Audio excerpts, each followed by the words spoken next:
கத்திரிக்காயில் ஒரு டிஷ் பார்க்கலாங்க. அது கத்திரிக்காய் சாப்ஸ். கத்திரிக்காயில் புளிக்குழம்பு வைப்பாங்க, எண்ணெய் கத்திரிக்காய் வைப்பாங்க.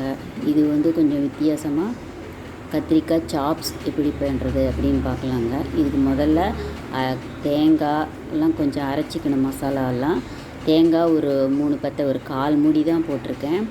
இஞ்சி ஒரு 2 இன்ச்சு கட் பண்ணி வச்சுருக்கேன். பூண்டு ஒரு 6 இல்லை 7 பல் போடலாங்க.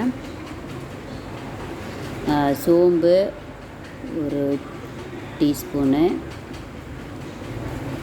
4 கிராம்பு, 2 பட்டை, 1/2 ஸ்பூன் கசகசா, மல்லி 2 ஸ்பூனு, மிளகு 1 ஸ்பூனு, வரமிளகா நான் மிக்சியில் அரையாதுன்னுட்டு ஒரு 4 வரமிளகா தண்ணியில் ஊற வச்சு போட்டிருக்கேன். 2 ஏலக்காய் பிடிக்கலைன்னா போடாமையும் இருக்கலாம், வாசனை பிடிக்கலைன்னா. முந்திரி ஒரு 3 முந்திரி போட்டு இதை நல்லா மிக்சியில் நைஸாக அரைச்சி எடுத்துக்கணுங்க. இப்போ கத்திரிக்காய் நல்லா கொஞ்சம் பிஞ்சு கத்திரிக்காயாக இருந்தால் ரொம்ப நல்லாயிருக்கும். ஒரு 1/4 கிலோ எடுத்து வச்சுருக்கேன்.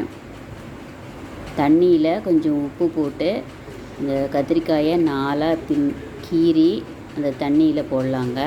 உப்பு போட்டால் கொஞ்சம் கத்திரிக்காய் கருப்பாகாமல் இருக்கும். அதுக்காக தான் இது ஒரு டிப்ஸு தாங்க. உப்பு மஞ்சத்தூள் 2ம் தண்ணியில் போட்டு கத்திரிக்காயை எந்த குழம்பு வச்சாலும் அரிஞ்சு போட்டால் கருப்பாகாமல் இருக்கும். இப்போ இந்த மாதிரி 4ஆக கீறி அப்படியே போடுங்க. பெரிய கத்திரிக்காயில் செஞ்சாலும் நல்லா தான் இருக்கும். இப்போ வானிலையில் ஒரு 2 கரண்டி நல்லெண்ணெய் ஊற்றி இந்த கத்திரிக்காயை அரிஞ்சு வச்சு கத்திரிக்காயை போட்டு நல்லா வதக்கணுங்க. நல்லா அதுலேயே பாதி அளவு வெந்துடும், அந்த அளவு வதக்கணும் பாருங்கள். எண்ணெயிலேயே அடுப்பு சிம்மிலேயே வச்சுக்கோங்க, அப்போ தான் கருகாமல் இருக்கும். இந்த அளவு இதை தனியாக ஒரு தட்டில் எடுத்து வச்சுக்கலாம். எடுத்துட்டு இதிலையே இன்னும் 1 ஸ்பூன் எண்ணெய் ஊற்றி தாளிச்சிடலாம். மசால் போட்டு தாளிச்சிக்கலாம்.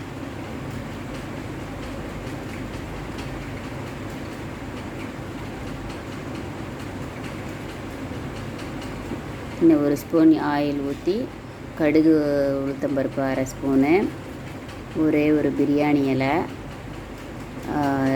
2 மொக்கு போட்டிருக்கேங்க. இப்போ ஒரு சின்ன வெங்காயம் ஒரு 10 வெங்காயம் பொடியாக அரிஞ்சு வச்சுருக்கேன். கூட கருவேப்பிலை போட்டு நல்லா வதக்கிக்கலாம்.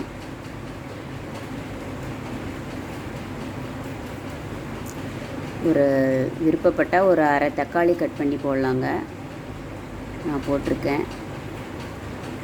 இப்போ நைஸாக அரைச்சி வச்சுருக்கேங்க மிக்சியில் அந்த மசாலா. அதை அந்த வெங்காயம் இதில் போட்டு நல்லா வதக்கிட்டே இருக்கலாம். இந்த தண்ணியை அலசி ஊற்றிருக்கேன். இது கொஞ்சம் பச்சை வாசனை போகிற வரைக்கும் நல்லா வேக வைக்கணுங்க.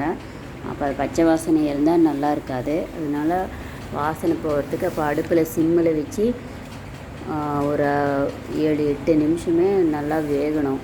அப்போ தான் அந்த பச்சை வாசனை போகும் பாருங்கள். அப்படி பச்சை வாசனை போகலன்னா இன்னும் ஒரு 1/2 டம்ளர் தண்ணி கூட ஊற்றி வேக வைக்கலாம். இப்போ எடுத்து பாருங்கள், வதக்கி வச்ச கத்திரிக்காயை அதில் போட்டுடுறேன். போட்டு நல்லா கிளறி திரும்பி ஒரு மூடி வச்சு அந்த மசாலாலாம் கத்திரிக்காயில் போகிற மாதிரி மூடி வச்சு இன்னும் ஒரு 3 நிமிஷம் வேக வைக்கலாம். பாருங்க, எல்லாம் மசாலாலாம் கத்திரிக்காயில் உள்ளே போய் எண்ணெய் மேலே பிரிஞ்சு வருது. இந்த ஸ்டேஜில் இறக்குனா கரெக்டாக இருக்கும். இந்த சாப்பாட்டுக்கு சூப்பராக இருக்குதுங்க. இது ஒரு தடவை செஞ்சு பாருங்கள். செஞ்சு பார்த்துட்டு எனக்கு கமெண்ட் சொல்லுங்கள். விஜேஎஸ் ஒர்க்ஸு சேனலை லைக் பண்ணுங்கள், ஷேர் பண்ணுங்கள்.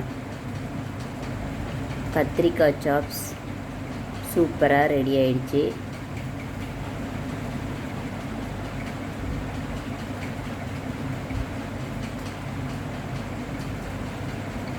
லைக் பண்ணுங்கள், ஷேர் பண்ணுங்கள், சப்ஸ்கிரைப் பண்ணுங்கள். தேங்க்ஸ் ஃபார் வாட்சிங்.